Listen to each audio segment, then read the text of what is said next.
Welcome, everybody. My name is Boyan Stanislavski, and this is the second episode of our series of podcasts, Divided We Fall, which is a discussion about the contemporary problems of the contemporary left with some historical examples. And with us is Pat Byrne, a longstanding activist and an expert on the Europeans' history left. On the Europeans' left history. So I would like to first say hello, Pat, and welcome to the program. Boyan. Hello there. Hi. Well, we promised last month that we are going to discuss on this episode the question of disagreements on the left and how they are handled, or rather how they are not being handled. And we're, of course, going to do that. But before we actually begin answering that question, why is the left unable to accommodate disagreements? I'd like to focus for a while on the question of the left's inability to learn from its past mistakes, because this is a topic that we indicated briefly during our discussion last month, but I think it definitely requires an expansion. Plus, I think this will be a very good introduction to the question of the handling or mishandling, to the tradition of mishandling disagreements on the left. So, Pat, please go ahead. Let's take off where we left off last time. We spoke about the 1989 as a breaking point, the falling apart of the Soviet Union, and the left's incompetent reaction. On the one hand, we had the Social Democrats completely given up on any idea of changing the society, and then we have the Socialist Left, which basically didn't react in any flexible manner with any critical reflection. It just added a few points, as we concluded last time, to its regular propaganda and just continued pretty much the same way as it did before.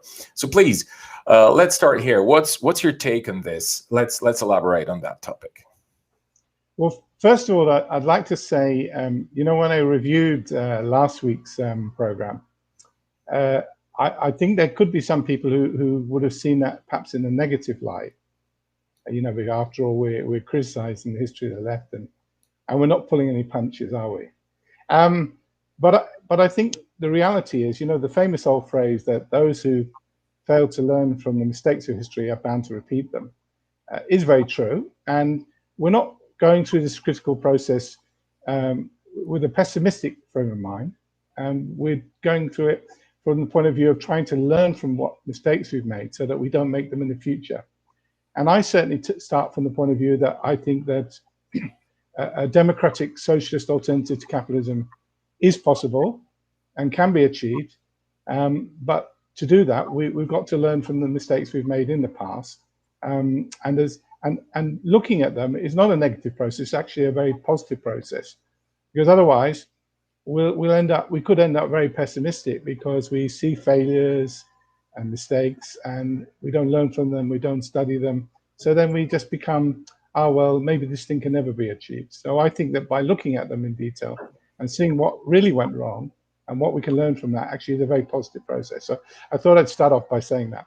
Now, the problem of what happened with the fall of the Soviet bloc, and so obviously from that period from 1989 through to 92, that was a major event in world history, and it should have shocked the left into reviewing its situation, into looking at what had gone wrong in those countries, what we could learn from that in applying to a future socialism. And at the same time, the social democracy had collapsed almost identical time, partly under the events of the objective circumstances of globalization, but also under the withering criticism of the neoliberals, who had focused on the inefficiency of the state dominated top-down structure, and they'd highlighted that, and they counterposed to that, however, their destructive pulling down of the state system.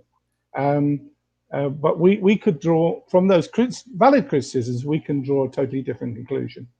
Now, unfortunately, I think this is where the left failed. In the 1990s, we should have seriously looked at what had gone wrong in social democracy and what had gone wrong in Soviet Union, which are common problems, actually. This top-down, state-dominated, bureaucratic, inefficient structure that we had allowed to grow up in the name of socialism. We should have studied that. We should have come to the realization that how could we create a different form of socialism, a democratic form of socialism, whereby the public sector, public services could be run in a much more democratic way. So, for example, why was it that the health services that were set up in Europe were all run by decisions made by government ministers and the managers that they appointed in a very pyramid top-down structure? Why could they not have involved the actual medical staff running the hospitals, not just doctors, but all levels of medical staff, the patients, their families, and the communities they were serving? Why could they not have been in the driving seat of those public services? What gave the top managers and ministers the right to decide everything? And in many cases, those top ministers and public servants were not even using sometimes the public sector. They were using private health services and driving in Rolls Royces and whatever. And the same applies to all of the different public sector bodies. Sorry to interrupt here, but just to the credit of those, bureaucratic regimes, whatever one wants to refer to them as, the healthcare system and the healthcare structure developed there after the Second World War was still, much better than pretty much anything in terms of historical experience in that particular field, that is, medical service for these societies before. Plus, it also, I think, superseded in certain areas the public healthcare systems in Western Europe. Well, you might well be right. I have never studied that question about, comparing the public health systems in the West compared to those in the Soviet bloc. But it's not, and definitely it's the case that, as we have seen with all the privatizations, they haven't led to more efficiency. They've led to prices rising, lowering investment, and in some cases, more bureaucracy. So all the claims of the neoliberals that they were going to be able to solve the problems of inefficiency and top-down management in the public sector by privatizing things haven't come to pass. But that doesn't mean to say that their criticism that these things were inefficient and so on was not true. I think in most people's cases, I mean, it was the case, wasn't it? You could go into a government office, and the person behind the desk would treat you not like dirt, but they wouldn't treat you with great respect, even though actually you were effectively their employer because you were paying the taxes that were maintained in those public services. But they didn't look at you as their employer. They saw their line management and the management above them as their employer.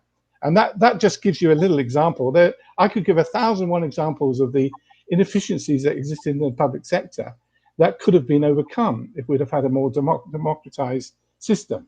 And it was the way the neoliberals worked was they pick up on these inefficiencies, highlight them, and the mass media would quote all sorts of examples, and then people would go along with that, and then that allowed them the basis to destroy the whole. It was like what's that expression? You destroy the apple cart, the apples. You throw the baby out with the bathwater.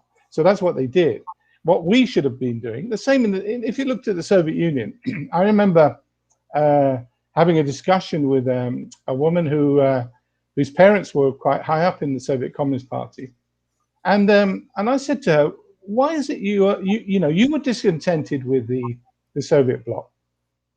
You felt that it was that decisions were being made remotely, that there were a lot of inefficiencies and bureaucracies in the system. You have to get everything stamped, all sorts of permits and licenses that really weren't necessary. And you felt perhaps that some of your human rights were not being were not there, that you didn't have the freedoms you wanted. Why did you then switch over from that system that you criticized? Why didn't you democratize it and get all those things you wanted? Why did you allow it then to be handed over to another unaccountable clique of oligarchs and so on? And so no gains were made by you in terms of controlling your lives in society. And when I asked her that, she just turned around and said, well, unfortunately, that model wasn't available to us. We didn't know about that idea, that we could democratize the society. So we allowed this, the only other alternative in town that we knew about, the capitalist one in the West. It seemed to be attractive in some ways, that they seem to have higher living standards and be able to travel freely and things like that. And so we went for that. And so that's the problem, though, is that the left didn't in the 90s. Can I interrupt for a very short while here, because I don't think that this woman that you spoke to was. That was just an example. Yeah, okay, that was an example, but I'm not sure if she was very honest, or I don't know, maybe she wasn't knowledgeable. But there was an example in town. It wasn't a perfect one, but it was a much more democratic one than the Soviet Union and the other countries of the Eastern Bloc, and that's Yugoslavia, okay, which definitely stood out in terms of certain democratic mechanisms. It was still a dictatorship, but it was a different one. People were able to freely travel abroad and come back, and there was much less restrictions. So I just wanted to interject briefly to sort of indicate that. Well, Boyan, you raise a very interesting question about the Yugoslav example, but unfortunately, I don't think the Yugoslavian model answered these problems, and we could go into another discussion. I don't think economically answered the model, and while there were some improvements, I don't think they were earth-shattering enough to stand out in the world. And if you ask most people, they don't know much about it. I study a little bit of it, but most people don't know much about the Yugoslavian model. I think partly because it was, as you said, still a dictatorship, and they had introduced some interesting experiments, but I don't think that they were thought through, and they didn't work very well. Yugoslavia had a lot of economic problems, very high inflation and so on. So I don't think that the Soviet people were inspired by the Yugoslavian model. I don't know if you could say that was because of censorship and so on, but I don't think so. I remember going to Yugoslavia. I don't think it was as great as it's been made out to be. Right. I don't want to. I don't want to argue now of the question of Yugoslavia, whether it was good or bad, or whether it was better socialism or worse socialism. Or I just wanted to indicate that the Soviet model was not the only model. And now the question of whether the Soviet people were inspired or whether they had a chance to actually be inspired by Yugoslavia is a different question, because the access of information, the access to information actually was limited, all right, because of the general censorship and so on and so forth. But yeah, like definitely I agree, with you that the public services, and you brought up the example of healthcare. Definitely, they were not run in a very efficient way. They were not, like, the entire economy was not run in a very efficient way, and I think that's this bureaucratic approach to people, and you as a bureaucrat, no matter whether you're just a person behind the desk or someone high-ranking or a high-ranking official in the Communist Party, it definitely did produce this division, okay, between the regular people, the working class, and the elite. So that I totally agree with.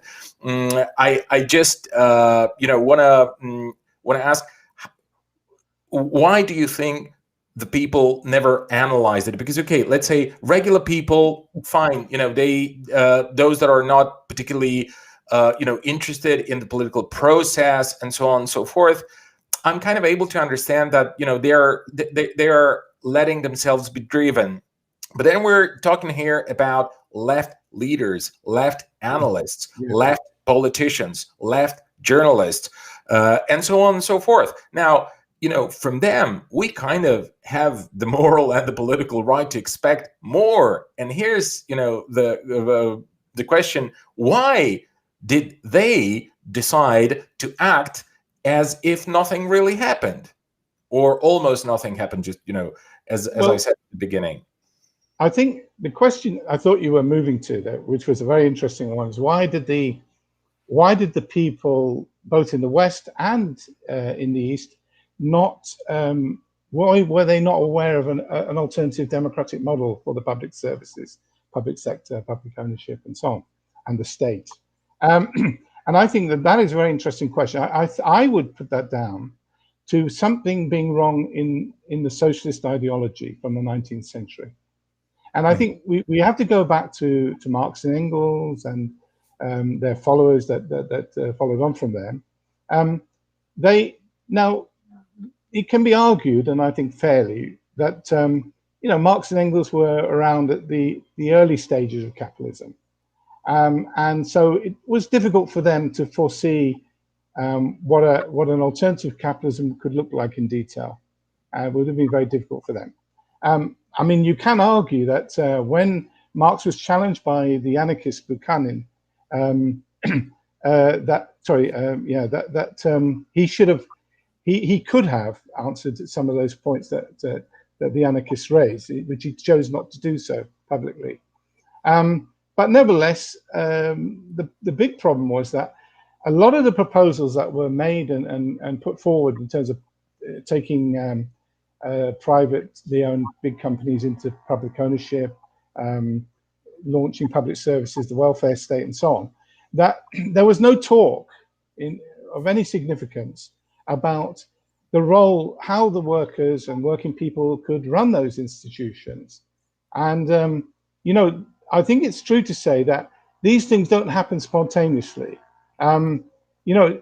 When we had the shift between earlier systems of society, like from slavery to feudalism, feudalism to capitalism, there was a lot of spontaneity in that, partly because within those societies, the alternative ruling class had grown up and had a lot of wealth and property and power.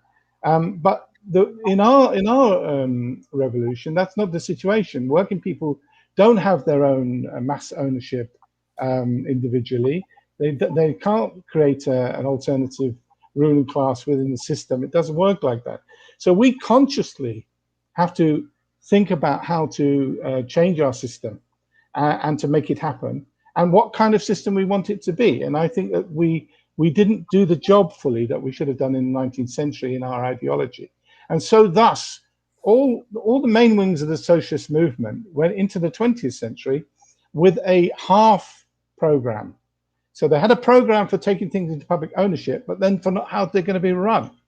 And that affected all sorts of things. Now, of course, the objective circumstances in the Soviet Union undoubtedly caused its isolation, its backwardness, and so on, would have made it very, very difficult to implement a full socialist, democratic socialist program. But the fact they didn't even have that yardstick was a major factor. So logically, you would have thought that all the people who claim to be Marxists, if we had a clear policy on this, would have been raising these questions in those revolutions, and also would have been raising them in the West. So, for example, in Britain, I can give the example of Britain. After the Second World War, when we took the companies into public ownership, there was some demands from workers for workers' control in those industries, like in the coal mines and so on. And Clement Attlee, the Prime Minister, Labour Prime Minister, he said, the workers are not ready.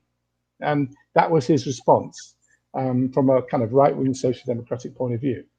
And so there wasn't a clear understanding that we needed to do these things. There wasn't a big movement for that. And I think that we've been shown by events in the 1990s that this huge hole in our program was missing. And I think we needed to sit down and work out, not in every little detail, but the basic principles of how we could democratize the state and the public services, public ownership, and so on. And not only would that be good from a moral point of view, not only would it be less alienating of the population, but it would actually be far more efficient, in my view. And so that would have undercut a lot of the capitalist arguments. But unfortunately, we didn't do that. You know? That's definitely, I definitely agree with that. But on the other hand, I just want to ask about, the beginnings after the October Revolution. There, sure. The post-revolutionary Russia, okay, and then the early Soviet Union. Well, obviously, there were some profoundly democratic mechanisms put in place, okay, in the beginning, and then we can discuss that later, perhaps. They were not sustained, so to say. But on the one hand, I agree with what you're saying, that the Soviet Union and the Soviet model did not really pay much of an attention to the question of democracy. That's definitely true. But on the other hand, it was not just pure dictatorship, like from the beginning to end, like dictatorship and bureaucratic mess and inefficiency and so on and so forth. So, I'd like you to maybe, when you find it convenient, to just talk also about how the switch happened. How come it began as a democratic movement and as a democratic ideology, I guess, at least to a certain extent, and then it kind of confronted the ideology and the democratic principles. That, when confronted with the reality, they were transformed, or maybe transformed themselves to a certain extent into dictatorial regime. Well, I would start by saying that, contrary to some of the critics of the Russian Revolution, the Russian Revolution in practice was not any kind of coup. It was a huge mass popular movement, and the Bolsheviks, if you judge it by even a few months before the October Revolution, they had local council elections in Russia, and the Bolsheviks won a big majority of working class votes in the country, and their partner, the left socialist revolutionaries, had the support of a huge number of the peasantry. So the movement that took power in October was actually representative of the majority of the population, a big majority of the population. And even the way that the actual revolution took place, there's a lot of things not known about that. Maybe we can talk about that in a future episode. But a lot of people don't realize that actually they've got this image of the, from the movies and of the Red Guard and the people overcoming the Tsarist palace, the Winter Palace, and so on. But in practice, actually, the real revolution that took place was when the soldiers in their regiments in St. Petersburg, or Petrograd as it became known then, when they had votes in every regiment with speakers from the left, and they discussed whether or not they should continue to follow the instructions of their high command, who they come to realize was actually not operating in their interest, or whether to switch it over to the workers and peasants organization, the Soviet. And they decided democratically. Each regiment had debates and voted on that. And so there was a democratic process there going on among the soldiers, and also in the workers' organizations and the peasant organizations and so on. And so it was actually a democratic revolution, contrary to what a lot of people say, and a very popular revolution. And the policies that they introduced were massively popular. For example, they ended the war, the very unpopular war. They gave land to the peasants and so on. But very quickly, I think some mistakes were made. That's an interesting discussion we can go into.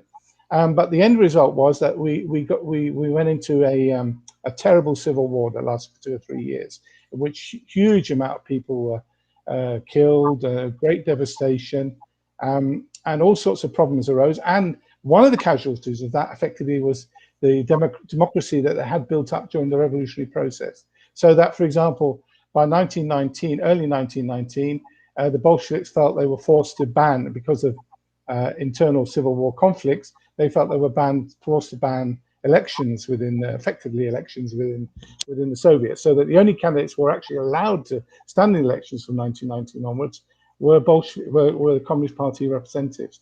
The other left parties and workers' parties, peasant parties, were not allowed to stand. So from that point onwards, democracy kind of started to cease to exist in the Soviet Union, and unfortunately, the leaders, Lenin, Trotsky, and the others, they didn't understand the significance of this. Groups within the Communist Party formed from 1919 onwards to protest against the growing bureaucracy of the party, the growing things were being decided from on high and not democratically. Unfortunately, Lenin and Trotsky didn't listen to them at that time. Later on, Lenin began to realize, a couple of more years on, in 1922 onwards, Lenin began to realize what was happening, but it was becoming too late, partly because for him, he had already had a terrible stroke and was getting sicker and sicker. And then when the struggle developed after Lenin's death, Trotsky, again, he made some mistakes, but also it was very difficult to him to overcome what the increasing bureaucratization that was being spearheaded by Stalin. So again, I would say that they didn't understand. To be fair to the Bolsheviks, they didn't know. They didn't have a very clear program of how to build socialism in the right. And also, to be fair, they didn't really predict they're going to win. Okay, I mean, they probably didn't think they were going to win. It was a surprise. Yeah, exactly. I mean, anyway, Lenin was writing, letters and leaflets and articles about how socialism isn't going to win in Russia for the next 100 years or something. And then, a couple of months later, the revolution actually happened, or a year later or something like that. So, definitely. And there was no training courses, okay, for socialist, communists and stuff like that. So obviously, mistakes were to be made. Sure. But then, I want to ask the question, because obviously the Civil War, that was a terrible event, and definitely in a situation of war, then the leaders adopt or resort to dictatorial measures, and that regardless of whether they are whether we're talking about Bolsheviks here or I don't know, Abraham Lincoln in America, stuff like that. This is just how things work. Now, obviously, that's one segment. But then, I want to go back to what you started discussing, which is the question of the 19th century ideologues of socialism that somehow disregarded the question of democracy or did not elaborate on that. To what extent the question of thwarting democracy in the Soviet Union, to what extent is this the result of the Civil War, and to what extent is this the question of the ideology being developed only like 50-60%? Well, I would say it's a combination, obviously a combination of both. I mean, to be fair to Marx, he did, in response to the Paris Commune in the early 1870s, he did comment on various lessons that came out of that Commune experience. And he actually held up the way that the Commune had elected its officials on a worker's wage, had made them recallable, and he said that would be a great model for a future socialist state as a whole. But he didn't go beyond that. It was the briefest comments on this question, and I think that the failure of the left in both social democracy and in the Soviet bloc is partly a question of ideology and partly a question, obviously, of the pressures that were on them in each of the different situations. But definitely, ideology is crucial. If you don't have a generally clear idea of where you're going and what you're fighting for, it makes it very difficult that when the opportunity arises for you to implement and have rural working people in charge, for you to implement the right kind of measures. If you do it all by the seat of the pants, it's a bit like, I give the example, I can't remember if I talked about it last week, but it's like an architect wanting to build a building or a house or whatever without any plan at all. what do you think the end result will be? It's going to be pretty disastrous. And I think there was a good excuse for, as you said, for socialists in the early days in the 19th century, or even the Bolsheviks in Russia. You could make good reasons for why they didn't have that kind of program. But we can't make such excuses today. That's true. But I think, yeah, that's the problem we face, is that when we came in the 1990s and we saw the collapse of the two big socialist experiments in social democracy in the Soviet Union. We had to take that seriously and learn from that. Before we start discussing the 1990s again, I'd like to ask you one more question about this historical perspective where we're discussing the Bolsheviks and democracy in early Russia, and then what happened in the 20s and 30s and so on and so forth. Because okay, let's say the ideology was not developed to maybe a satisfying extent in terms of democracy, internal democracy in the party, democracy in the society, democracy in the state machinery, and so on and so forth. Okay, then the Civil War, that's true, it was there, and it was a disaster. But there were other people, other important left leaders that were communicating to the Bolsheviks, okay, and the one example could be Rosa Luxemburg. Perhaps you could speak a little bit about that, how she, wrote letters to Lenin and Trotsky, particularly after they decided to do away with the National Assembly in Russia. Okay, she was writing communications to them, asking like, guys, what are you doing? Like, why do you behave this way? And she was clearly indicating the question of deficits of democracy. So it's not like no one has ever mentioned that to them. And it's not only those communist groups that existed or that were created in some kind of opposition to the Bolsheviks because they were not democratic enough, as they had preached they would be, right? But also, other factors, important factors, like, Rosa Luxemburg, which was a recognizable person, okay, all over Europe at the time. So perhaps you could just, say a few words about that before we switch back to the 1990s. Well, Rosa Luxemburg, certainly she wrote a very interesting, what was eventually published as a pamphlet later on by Paul Levy. She wrote a very interesting analysis of aspects of the post-revolutionary Russia, the immediate post-revolutionary Russia. And one of the criticisms she made was on the decision of the communists, or the Bolsheviks. They were still Bolsheviks at that time, before they changed their party name. She criticized their decision to close down the Constituent Assembly. She didn't really have all knowledge of the facts. In fact, the situation was worse than what she thought it was, in my opinion. What happened was they made the Russian Revolution, the second Russian Revolution, in October. And I think by a massive mistaken judgment, the Bolsheviks then went ahead and held the elections for the Constituent Assembly within 3 weeks of that revolution. Now, the Bolsheviks had promised to convene, to have an election for a Constituent Assembly, and it was right that they do so. But I think to hold it immediately after the Russian Revolution was a terrible mistake, and for all kind of reasons. One, the electoral register was woefully out of date. The media was still, the revolution was still just developing in the country. It had happened in the two main centers of Petrograd and Moscow, but the rest of the country, it was still starting to be heard about and discussed in the rest of the country. And as a result, the media was still in the hands in many areas of czarists and cadet, the capitalist party, and so on. And so that was an important thing, that they had to democratize the media in Russia to ensure that the people got to hear what the issues would be involved in the election for a Constituent Assembly. Another example was that the biggest party in the country was the Peasant Party, the Socialist Revolutionaries.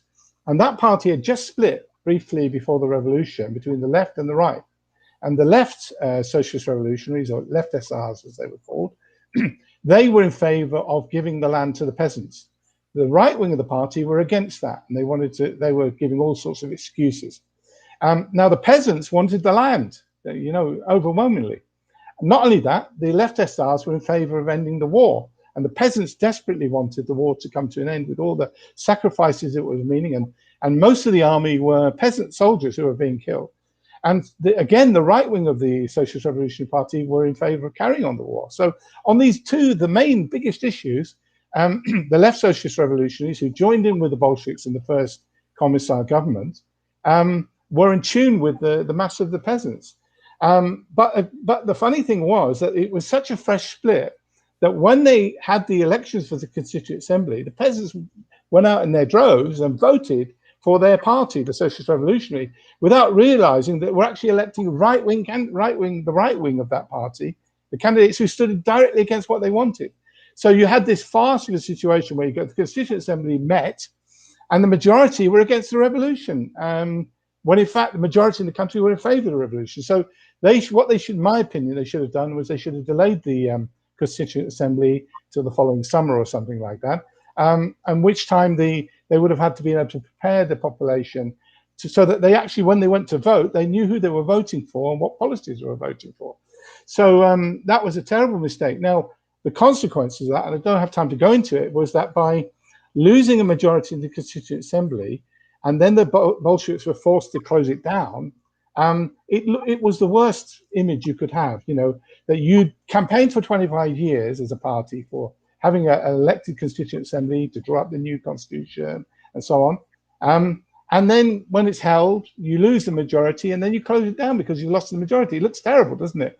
And this was used by to unify all the opposition to the Bolsheviks and the left SR government, and forces who normally would never unite together because there were socialists in there, there were czarists in there, but this question of the Constituent Assembly united them all. And not only that, it also gave a great excuse to the Western powers to say, look, these people who've taken over in Russia are dictators, they're despots, they don't care about democracy, and it justified them giving huge amount of arms and money to the opposition, and that allowed them to form the White Armies and to make up their counter-revolution, and that launched the country into this terrible civil war. Now, I think there's a lot of arguments to be. I'd have to go into more details why that civil war could have been avoided, partly because of the Constituent Assembly and other factors. But so that was a very good criticism that Rosa Luxemburg made of them. And now, interestingly, the Bolsheviks had a central committee meeting to discuss this question before they called the elections. And I think if you read the wording of it, you can see that they didn't take it seriously. And they thought, we'll have the election. There was a discussion because there were people who said, look, we can't have an election of the Constituent Assembly in these circumstances. This is very bad circumstance to have the election. We should put it off. But the leaders of the Bolsheviks said, no, let's just do it. It's not really that important. It's only a rubber stamp organization. That's right. They weren't taking the question properly. Thanks for making that point. Because I didn't realize the consequences of this mistake. That's right. So on the one hand, we had the civil war. On the other hand, we had the ideology, which was not developed in this segment so much. Okay, and and also we had the external signals, so to say, okay, that were sent to the Bolsheviks that they are not, what they are doing is not implementing the democratic model that the socialists and communists preached or were preaching at the time.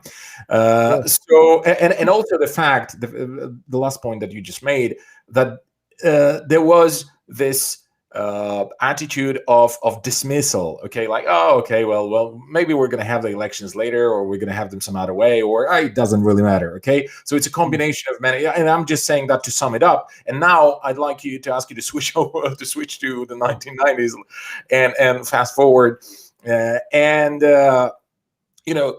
Just from what you said so far, there is so much to analyze, to discuss, to deliberate on, and then to draw new conclusions for a better, a more successful program, a more democratic transition, and so on and so forth. In other words, prospects for better socialism. Okay, so why this is so interesting? Okay, why wouldn't people that identify themselves as the left, or that had identified themselves as the left in the 1990s, why wouldn't they take it up? Why wouldn't they start discussing on how to rebuild the whole thing? Because it really was a major collapse. Okay, I mean, you even have those right-wing ideologues like Francis Fukuyama, who wrote their books like The End of History. Now it's the end of history. And then, liberal democracy triumphed all over the world, or if not all over the world, it's soon going to be like that. By the way, to his credit, I got to say that the book I read it. I don't recommend it to anyone. It's a terrible experience, the End of History. But to his credit, he, a couple of years ago, he said that actually he was wrong, and that we should actually start discussing socialism again. So even the right wingers, even the right wing ideologues, they come to conclusions like we should actually discuss socialism, and we should pay attention to this ideology, develop it maybe, and the left somehow gave up on that. Why? Well, I mean, you could. It's quite complicated because there's many different strands on the left, so it's difficult to give a catch-all answer to that. You have to look at each one. So, for example, there was the left who were basically in the communist parties, who were basically following the Soviet Union, supporting the Soviet Union. Then there was the left in the social democracy. Then there was the revolutionary left, and the socialist left. So there's lots of different strands here, and why they all behave that way. I'd rather ask the question is, and here I'd like to kind of give a tale of two ideologies and compare ourselves to what the right wing did, and show what could have been done. And I think that shows what our failure to do something similar in the 1990s, what the consequences of that, the profound consequences. So let's look at the neoliberals. If you look in the 1930s, when the neoliberals, late 1930s, when the neoliberals really started to form, they did so. The reason why they did so was because the Great Economic Depression of 1929 and the terrible unemployment, poverty that it created in the capitalist world, that was a terrible shock to the old liberal philosophy, economic philosophy. I don't mean the liberals as we know them today, but the classical liberals of the 18th century, early 19th century, which their idea was what they used to call laissez-faire capitalism, that the government shouldn't interfere with business. They should just let business proceed, and they accepted the bad with the good. So there were these upturns and downturns, and there was periods of unemployment, mass unemployment, and other things like that. There were terrible things that happened in the early period of the 19th century in terms of child labor and injuries to children, terrible things.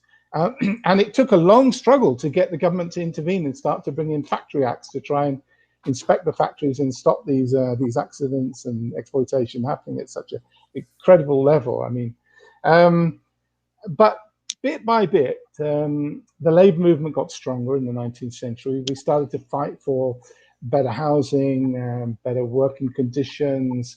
The trade unions got organized. We raised our wages, and bit by bit, we started to make restrictions on capitalism. But still, on a macro level, capitalism was still run in this laissez-faire way. So as a result, when the Great Depression broke, when the crash happened, in most countries, the capitalist governments didn't intervene. So in Britain, they just allowed things to develop, and they cut the unemployed. There was mass unemployment, and then they cut the pay of the unemployed. And in America, in the early stages under Hoover, they again followed the same policy. Now, what then happened was, because of this disillusionment with the old laissez-faire capitalism, a lot of things happened. You started to see in America, Roosevelt was elected, FDR was elected, and he wasn't that radical at the beginning, but under the pressure of society, he started to intervene and create these, workfare programs and all kind of public works programs to try and soak up the unemployment. He accepted the idea that the state should be involved in running the economy. We saw also at the same time, we had the first 5-year plans of the Soviet Union, which from the outside appeared to be having fantastic success. I mean, they were having success, but there was a brutal price to pay, which wasn't publicized at the time. And even the Nazis, when they came to power, they were under this kind of pressure of the need for planning and government intervention. The Nazis introduced 4-year plans, which of course, their take on it was to a lot of the infrastructure building and so on was geared towards armaments, creating a situation for armaments production, preparing for war. But nevertheless, state intervention, state planning became very popular in the 30s. And in reaction to that, the old liberal right-wing economists, a number of them gathered together, first of all in Paris before the war, and they started to, they realized, they recognized, they were honest enough to say, look, our old ideology has collapsed. It hasn't been capable of answering the situation, and we need to develop a new ideology. Now, it so happened that because of the Second World War broke out, this new neoliberal movement had to be put on hold. It was reformed in 1947 after the war in an even worse situation for the neoliberals, because by that time we had had a massive swing to the left, and we'd actually had the wartime experience where the governments had to intervene in the economy even more, where the governments had taken on emergency powers to direct this company to make shells, this company to make tanks, whatever it might be. And they'd intervened in the labor market to stop a lot of things, and they'd intervened to stop wage cuts and price rises. And so they'd taken all these powers on, and then the war was followed by a massive swing to the left, in which huge amounts of public ownership were introduced.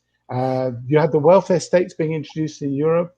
You had huge increase in taxes on the rich and on companies, and many, many things like that. So when the neoliberals met in 1947, I remember reading, one of them said we were virtually in despair because our whole ideology, pro-capitalist ideology, pro-competition ideology, was in ruins, and we were a tiny force on the outskirts of things. We were the mainstream. We're all following Keynes. I hadn't even mentioned Keynes.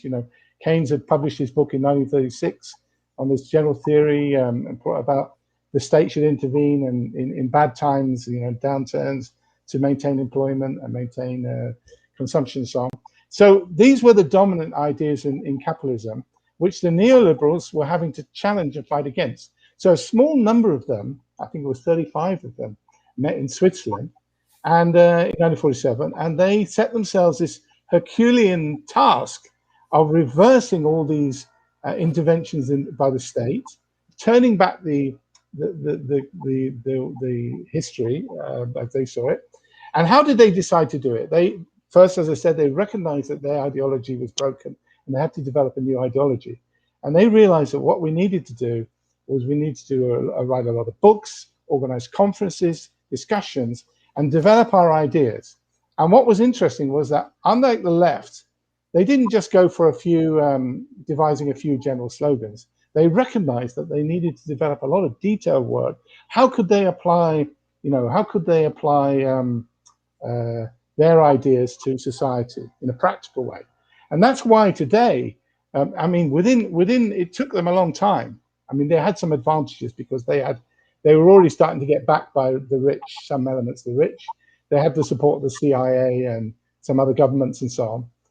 But still, it took them a long time. But bit by bit, they built up their forces to the point where when the big economic crisis came in 1973, when the golden era of capitalism in the post-war period kind of came to a shuddering halt, that was their moment when they started to really come to the fore.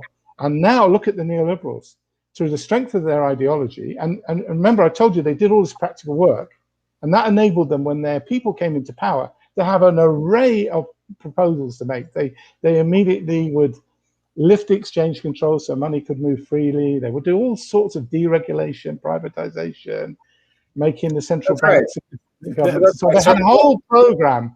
Yeah, the conclusion here would be that the right has done pretty much what the left should have done in order to, well, succeed and or at least compete with the right wing, because the right wing, they came forward in a moment of crisis with a ready-made program, with a ready-made platform, methodology, and everything.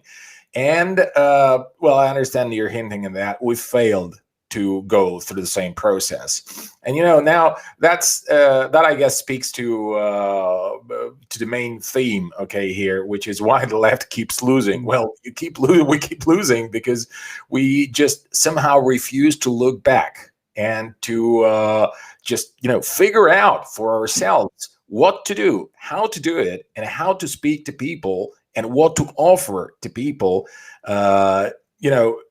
in a very concrete, in a very specific manner. Because I've been on the left not as long as you, but once you come up with a question which is difficult, which is about a specific and a very concrete problem, and when the left, whatever activist or journalist or leader that is in front of you, speaking to you, being your interlocutor, then they would tell you, oh well, in socialism things would be different, and the labor movement has to take it up. Okay, that was pretty much. I mean, that is my experience when it comes to difficult. And the right wing, they did have answers to very specific, very concrete questions. Like, regardless of what we think about the answers, they were convincing, they were inspiring, they were a model for the future, the one which we don't seem to have. Is that correct? Yeah, I mean, the right wing, through this process, the neoliberals. When we talk about capitalism nowadays, it's actually neoliberal capitalism, because most people living today were not born in the period before neoliberalism, and they developed a new ideology, which was kind of like a capitalist crusade on steroids. Before that, the capitalists tended to be very defensive and apologetic for their system, and they were on the back foot. And the socialist movement was making the advances, were on the way forward. But they turned it around, so that you'll notice when a neoliberal comes on the television, which they're constantly doing, they're not apologetic at all. They're full of confidence and bravado. I mean, a lot of it's marketing, PR bullshit. We know that, but nevertheless, they come forward very confidently with their arguments. They're not. And they often blame socialism for everything. They often blame socialism. Yeah, they still do that. But for example, if you say to a neoliberal, attack them about the inequality that's resulted from their terrible proposals, they don't respond by. They come back and say, "Oh, inequality is good. Yeah, it's the market. The market is rewarding winners."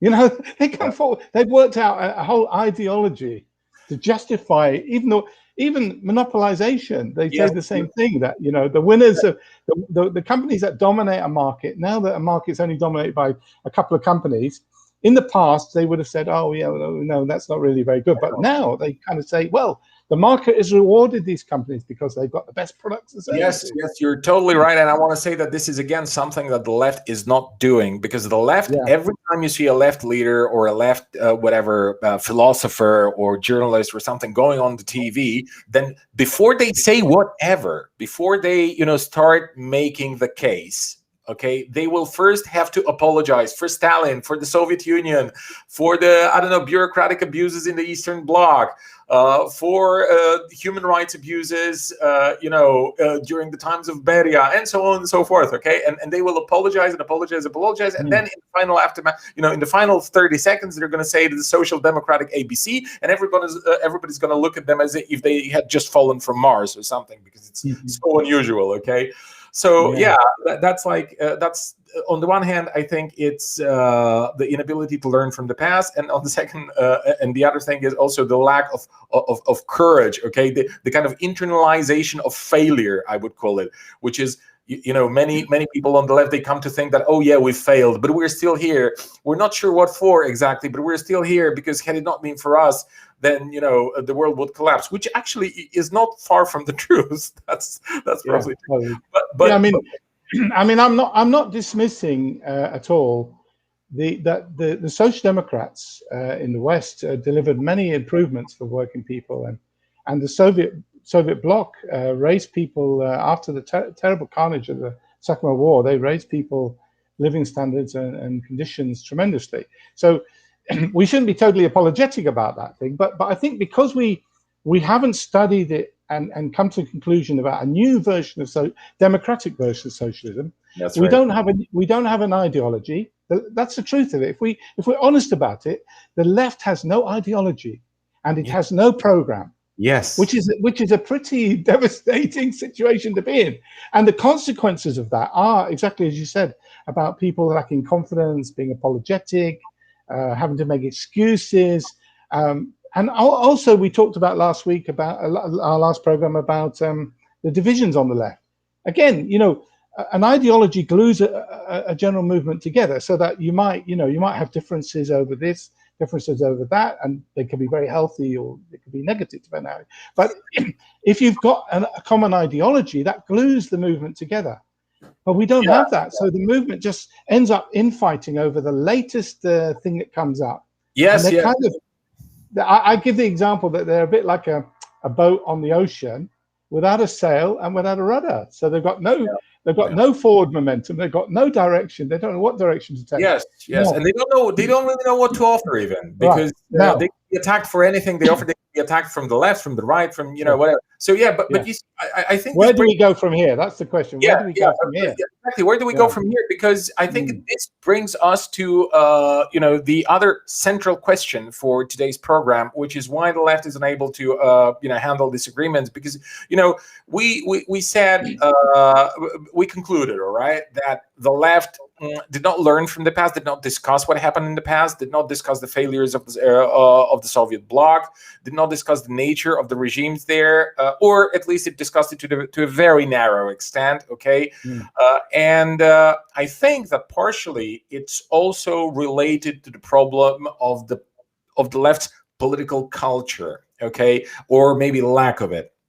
But you see, to have a discussion, you have to be prepared to confront someone who thinks differently, and to confront them not in a way which has become so fashionable now, to cancel them and to just dismiss them, to say, oh, they are traitors, or they are whatever, our enemies, or they don't belong here. And so, but to confront them in a way to convince them, to make your case, to argue your position, and to prove you are politically, morally, philosophically, if you like, right, and that your analysis is better, not in terms of competing whose analysis is better, but in terms of developing the ideology, or kind of sort of making it a living thing, okay, and a viable political point of view, because this is how you do that, right? Like by flexibly adjusting to the changing conditions and circumstances and so on and so forth. So I think that one of the problems here with the lack of the analysis or proper analysis of the past mistakes of of the left's leaders and parties and so on, is the fact that we do actually we are on the left en masse pretty skeptical about discussions. Like, we're very fond of having our own interpretation of things and thinking that it makes us superior somehow, analytically, politically, to the other group, to the other person, to the other whatever source of opinion. Okay, and this very peculiar, to my mind at least, very peculiar thing that the left leaders, influencers, opinion makers, journalists, whatever, they just can't understand that they are just what they are. Another guy with an opinion that has to convince other people that they are correct, that they are right. Okay? They don't possess anything that, you know, will make people feel at the first glance that they are somehow superior, you know, to the rest of the political class or to the rest of the of the journalists and activists and so on and so forth. So yeah, please let's talk about that. Like, what's the problem here? Why can't we discuss? And why is it increasingly difficult to discuss? Because today, as we, by the way, concluded last month when we spoke, you know, it's increasingly difficult to have a rational discussion about anything, really, about anything, because there is this dictate, okay, of the media. You know, some media are liberal, some media are conservative, and there is this dictate of narratives. Like, this narrative is for the people who cherish human rights. And then, you know, left, right, liberal, socialist, whatever, they're going to repeat that as a mantra and just go and try to say that they are not, you know, that they are mistaken. They will just dismiss you. They will, you know, call you out as whatever, Stalin is pro-dictatorial or something like that. And I guess you're familiar with with the atmosphere, so I'm not going to mimic it here. But I want you to please talk about that, because I think it's like a cancer, okay, today. And please give some historical examples and maybe some historical, you know, phenomenon, processes that perhaps might have laid the ground for this sort of anti-political culture, I guess I should say. Well, obviously, it depends on who you're actually talking about on the left. If you're talking about, for example, say the activists in the movement, who might be active in a social democratic party, they might be active in a broad left party to the left of social democracy, they might be active in a revolutionary socialist group, whatever. I would address different remarks to them than to the people as a whole who regard themselves on the left. Now, if you look at the history of the left, of the socialist movement, up until the Russian Revolution, not so much the revolution itself, but the decision by the leadership of the Russian Revolution afterwards to form a new revolutionary left movement, the Communist International, and all the setting up of all these communist parties around the world. Until that decision was taken, which I think was a mistake, actually. There's a long debate.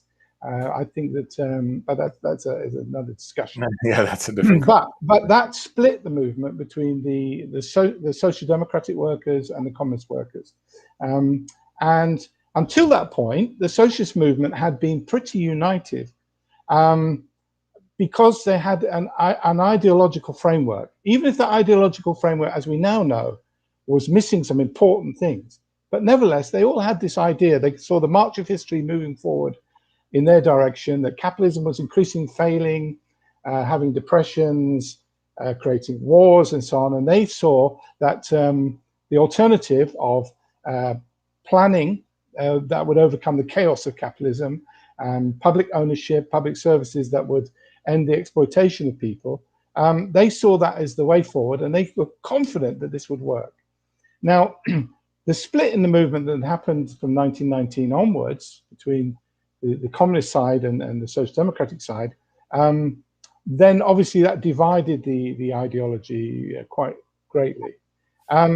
So why I talk about the ideology before that is it shows you that if we could develop a common ideology on the left of a vision for a new democratic socialist alternative to capitalism, that would go a long way, certainly for the activists, in making them understand the need to maintain unity. You remember we talked last time about divided we fall, and obviously united we stand. And that applies with the question of all these debates, doesn't it? That yes, have debates, have differences, and don't try to suppress those differences, because out of these differences come learning. If it's handled correctly, come learning, come advanced progress, because nobody's got a monopoly on wisdom. And the people who are coming from all sorts of different experiences and different thoughts and so on, if they work together properly, I'm not talking about some sort of utopian situation, but within reason, if they are united by a common ideology, then they can move forward together. So that, I think, to develop a new ideology is absolutely necessary and can be done. But in a way, how do we get into that situation? It's kind of a chicken and egg. But among the mass of people who regard themselves as left and who are participating, which also is a problem that are facing the activists too, is that there's a danger that people, and it's part of human nature, there's a danger that people turn on the people who are closest to them more harshly than they do on the people who are on the other side. It's a very strange situation. It's like, you know how families, and I think we talked about this before, a brother could have a small argument, what we would regard as a small argument with another brother, and not talk to them for the rest of their lives. It's just a crazy situation. And there is a tendency to do that. And so I think that you know, we need to develop a new culture about that. And I think the left has not made it. One of the things I would say is that the left has not been conscious of the traps of the negative sides of human nature that can encourage this thing, and they've not been conscious of it. So they've never made any much effort to. You can't remove these things completely, but we can reduce them, and that is significant. So, for example, we could introduce much more democratic rules about the way we debate things. We could introduce education about the need to avoid these kind of, falling out with our comrades and with our friends and people on our side. There's all sorts of things that it's basically making ourselves conscious of the problems that and the mistakes we're making. And it's only when you first become conscious that you can start to overcome them, obviously. If you're not conscious of them, which is what I think is happening, people are just falling into these things. And I come across the most ridiculous examples of it, as you do, where people who are close to each other, you could hardly get a piece of paper between them, and yet they'll have some disagreement, and then they end up like they'll never talk to each other, enemies. It's just but I also, ridiculous. Yeah, that's absolutely ridiculous. But I also want to say one more important thing here, and that also we mentioned that on our last show. That there is this role of the media, okay, which is very important here because they teach people certain attitudes and ridiculous situations, absolutely ridiculous. For example, in Poland in particular, it's enough to just say a few words of truth about international politics and geopolitics, what is largely referred to as geopolitics, to be smeared as a Russian agent or something like that, okay, and then suddenly you're just that. You're nothing else. It doesn't matter what you're going to say. It doesn't matter what you have to say. It doesn't matter what you're going to offer. Nothing matters. It only matters that you are that person. And today somehow the media, the general culture, managed to convince us that it's not so important what is to be said, but whom is this to be said by. Like, who's talking, not what they are actually talking. So I think it is very difficult. And unfortunately, my feeling, my observation is that the left has largely subscribed to this culture. And I think that it's very important because you said we need to develop a new culture. So here's one important remark on how we should start doing that. And in my opinion, start doing that is to completely detach ourselves from this, what is largely referred to as the cancel culture. We don't cancel, we don't deplatform. On the contrary, we confront everyone who wants to discuss, okay? Because we're not in a situation that we can choose. We're losing. We have been losing for the last decades. So we should really be able to confront everyone. And I think that the subscription to the cancel culture and all these pathologies comes from the fact that the left is unfortunately afraid to confront, many right-wingers. Okay, like not some, weird fascists or proto-fascists or something like that, because it's relatively easy to confront them. But there are good speakers, there are good rhetorics, there are good, political organizers on the right that it's difficult, okay, to to confront with them, you got to be really well prepared. And here comes the problem, the underlying problem, which is, okay, well, let's confront them, but what do we actually have to offer, right? Well, actually, it's funny you talk about that. I actually don't want to get into the cancel culture debate, because that's a bit that's another subject, but it's a little bit complicated. A lot of angles to it. Okay. And the right wing are using this thing to justify all their. And they're pretending they're being cancelled, but they're not being cancelled. Yeah, that's true. But I don't care about the right wingers. I mean, let them do whatever they like. I'm just but what's interesting, Boyan, yeah. What's interesting, Boyan, is that the left itself doesn't discuss. Publicly. Doesn't debate. Yeah. So you how many times do you come across, very rarely, competing strands on the left that are willing to debate their ideas with each other? Very, very rarely. That doesn't happen. That doesn't happen. I will tell you a bit more. I think I said that in the last show, that I get more attacks from the left than I get from the right. Yeah, sure. So there's another aspect to this, which is that within the actual organizations of the left, there's a major problem about this. There's a built-in attitude, which I think has been very badly affected by the Soviet Union and the Stalinist tradition that developed there, which were, you remember that in 1921, the Communist Party in the Soviet Union made a terrible mistake, and they banned factions on a permanent basis. Well, it was when it was questioned about it, Lenin confirmed it was on a permanent basis, and Stalin used that. It was actually brought in to handle a certain crisis situation, but then Stalin used it as a permanent feature of all communist parties. And so that then got elements of that also entered the other elements of the revolutionary left and the Trotskyist movement and so on. So what actually happens is that when a group of one comrade or a group of comrades in one of these left parties raises differences, they get immediately seen as an enemy. Mm-hmm.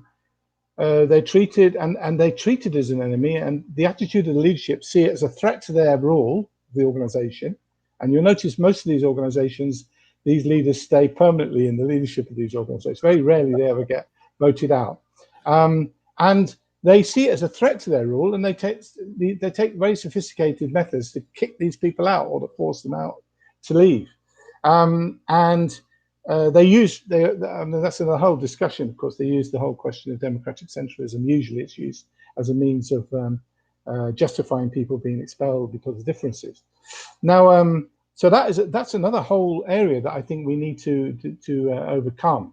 That we need to develop a new culture where differences are not seen as a threat, but actually as an opportunity. That's right. To raise the people's understanding and to enrich a policy or a program or whatever.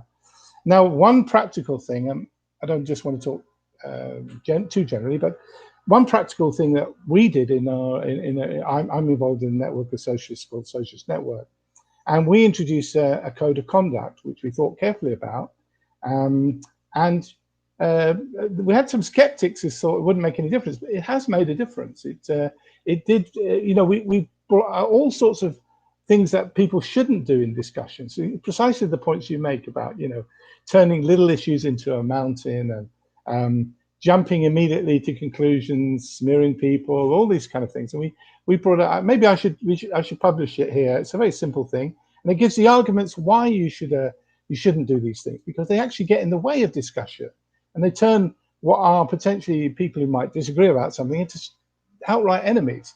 So that's just one example. I would recommend that every organization introduces a code of conduct for the running of their discussions, rules of debate sort of thing, because I think that helps, and then it's no good just having them, but you need to have education about those rules, why you have them. So you get into the minds of the members of the organization, how important these things are, and that they follow them.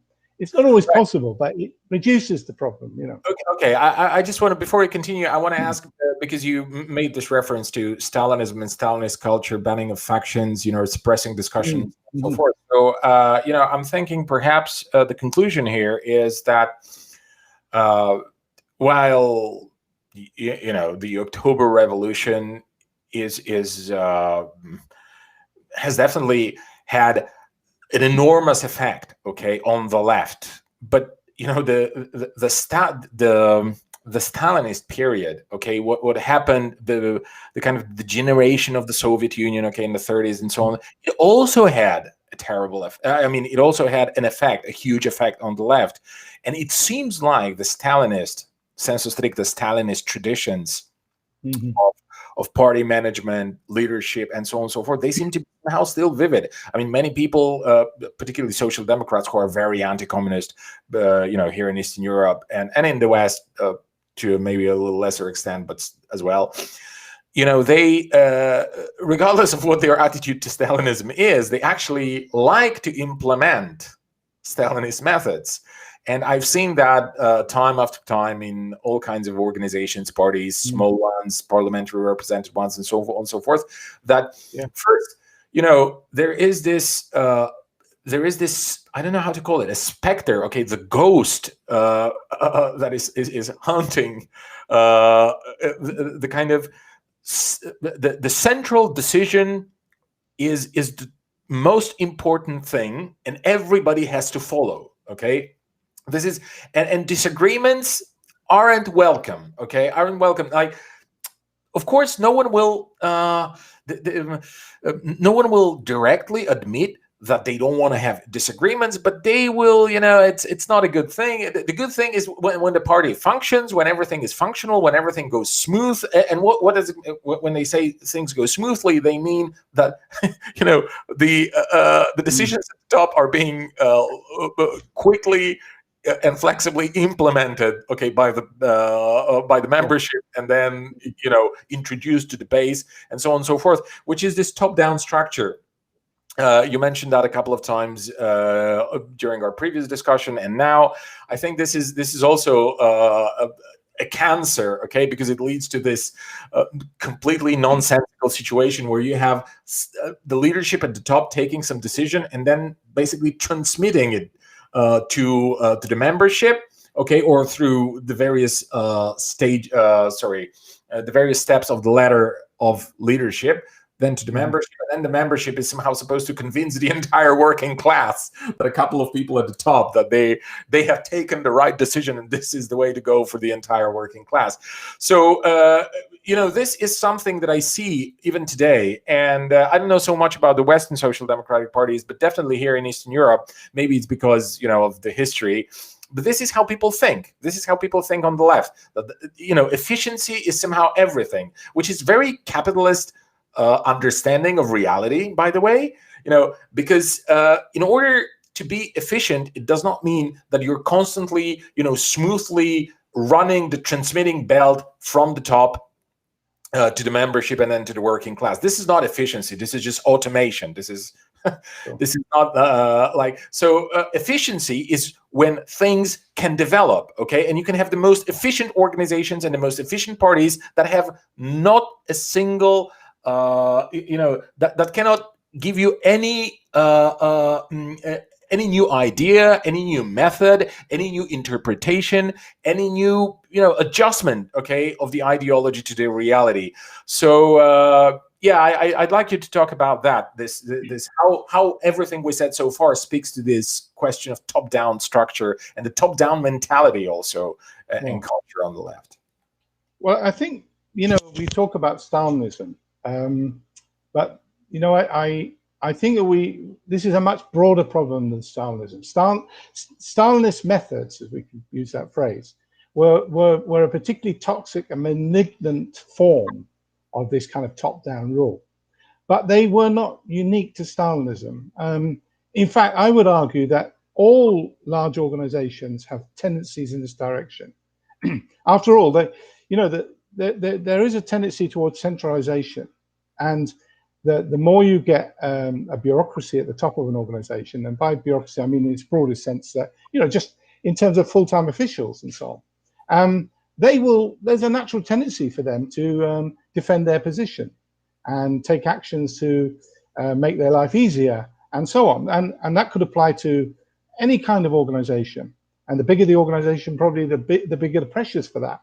So we see Stalinist methods being used in social democratic parties, which is supposed to be anti-communist, a lot of them. So I don't think it's a particularly feature of Stalinism.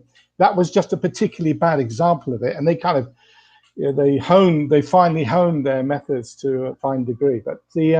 But so again, I said before about other things, that there are elements of human nature which are negative, as well as positive elements of human nature. And one of the negative aspects of these is this form of organization, centralization. And once we recognize it, we can start to guard ourselves against it and counteract it. And it's not easy, but if you're not conscious of it, then you'll just fall into it, and you'll repeat the same mistakes again and again and again. And so there are all these traps that exist for the labor movement, for the left, that we have to learn from, because all these mistakes have been made in the past. So if we study those, we can learn from them, and we can try to avoid them in the future. We'll never get anything perfect. We'll never get anything anywhere near perfect, but we can make drastic improvements on where we've been. Now, this comes to, again, ties in with the question of ideology, because if we can develop a new ideology for a different version of socialism, a democratic version of socialism, and we can work out a program for achieving that, you can't imagine that if we could do that for the whole of society, that we wouldn't then start to think, okay, so why don't we use these methods in our own organizations and in our own behavior? So it wouldn't make sense for an undemocratic left group to be supporting a move towards a genuine and serious move towards a democratic social society. And maybe that kind of throws a bit of an answer back to what you asked originally, wasn't it, about why all the left didn't do this? Yes. Maybe it's partly because the left is not really democratic internally. Yeah, that's true. So maybe they don't see the importance, and they don't actually doing this work of developing a program for a democratic social society. With democracy and how it works. Actually, I've seen some experiments, where the left-wing organizations here in Eastern Europe, in particular, they were trying to be that. They were trying to be super democratic, and what they made out of it was a caricature of democracy. Like, they would just create one body after another that would have to vote on multiple decisions. Stuff like that, and then they would force everyone to discuss all the time, which is a horrendous perspective, Exactly. Yeah. Well, in fact, Boyan, that's exactly the failure to take this question of building a democratic socialist alternative to capitalism seriously, which also has to mean that we work out a practical way, not a utopian way, a practical way of how we could democratically run the health service, a publicly owned industry, or whatever, right?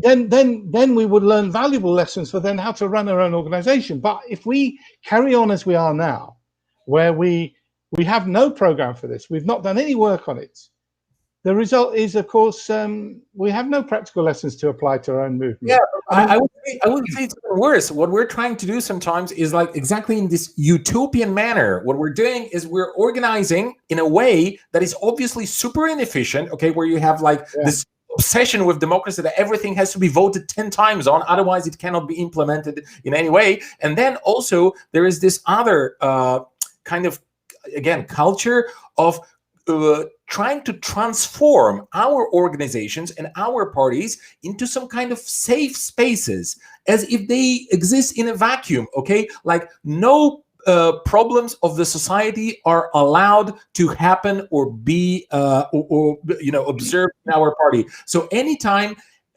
someone says something, let's say he has a flip of the tongue and says something which doesn't really fall into the framework of the classical left-wing, ideology. Something racist or sexist or something like that, Something not very smart, for the leftists to say, then, he's immediately first reprimanded on, then, expelled and then shot, publicly, just because, they had this flip of the tongue or something like this. So I think it's very important to actually understand what you're talking about right now, which is the practical application of certain things, not a utopian application where no problems, no disagreements, everything's in perfect harmony. There is no perfect harmony in the world. There never was, and there never will be. All right. So we have to be able to really be practical about our party, our organization, our ideology, and be realistic about what you said about human nature, but also about the society that does have its problems, and we work in a society that does have a lot of problems in order to transform it into a society that does have much less problems. But our parties, our organizations, they're not going to be insulated from it. We're going to have we're going to have some of the problems, that society does have right now. And of course, things like codes of conduct, discussions, educational circles, and so on and so forth. That's very important. I think that's really crucial in order to start something. And if you're serious about it, that's at least my view. If you're serious about it, if you really want to go beyond just running your own little show somewhere on the fringes, then you got to be practical. You cannot ignore the world. You cannot ignore the society. You cannot ignore the culture that you live in. And most of all, you cannot ignore people that are, that disagree with you on certain topics, strategies, or whatever. You should be able to talk to them, and you should also be able to debate your enemies, our enemies. I mean, the conservatives, the liberals, and so on and so forth. So look, Pat, because we've been discussing for nearly 90 minutes now, I would say, before I give you like the last 60 seconds for some closing remarks, I would say we leave it at that, and then we start our next program by, of course, some continuation of what we discussed right now, but we speak more about the culture and the problematic elements of the left-wing of the left's political culture, and also we could discuss about how to overcome them. Because now we just indicated certain things like codes of conduct and education, but there's much more to be said about that. So please, to you now, Pat, and let's just sum it up. Okay. Well, I think in conclusion that it might seem strange that we should learn from our enemies, but when you have a war, you have to do that. And I think that the neoliberals, although they came up with terribly destructive conclusions that didn't work, but the way they went about building facing up to the collapse of their old ideology, and facing up to the need to create a new one, and went about building it and seriously, practically applying it, I think we've got some things that we could learn from that. And I think the fact that we didn't do that in the 1990s it explains why the left is so weak now in the last 30 years. But now, I see little things, these kind of ideas bubbling up in different places. And I think that there's probably a realization now in more and more places that this is true, that we need to develop a new ideology and a new program for a democratic socialist alternative, and that we need to be united. We need to see the bigger picture and not allow small differences to get in the way of developing that program and ideology, and of going out and campaigning for it. And that we need to be as well conscious of the mistakes that we've made in the past, that partly come from mistaken ideas or mistaken strategies, but also come from the typical things that can affect human beings, in terms of falling out over little things, and even when you're very close to each other, and other things like that. If we're aware of these things and we're conscious of them, then we've got a chance to overcome them. So it's a combination of both ideology and program that we need, but also a heightened level of consciousness of the mistakes and traps we can fall into. That's right. Thanks a lot for the analysis, for the insights. Thanks to all of you out there watching us on YouTube, on Twitch, and on Facebook, and on Twitter, on the Twitter's TV Periscope. thanks so much for being with us. Next month, as I as I said, we're going to discuss more thoroughly the question of the political culture and how to develop it. I want to wish everybody all the best. Stay healthy, take care, keep fighting, and go to our Patreon page, patreon.com/thebarricade, and make a monthly subscription. We are completely, totally dependent on the donations from our readers, viewers, and listeners. All the best. Ciao. Okay. Thanks, Boyan. Great talk.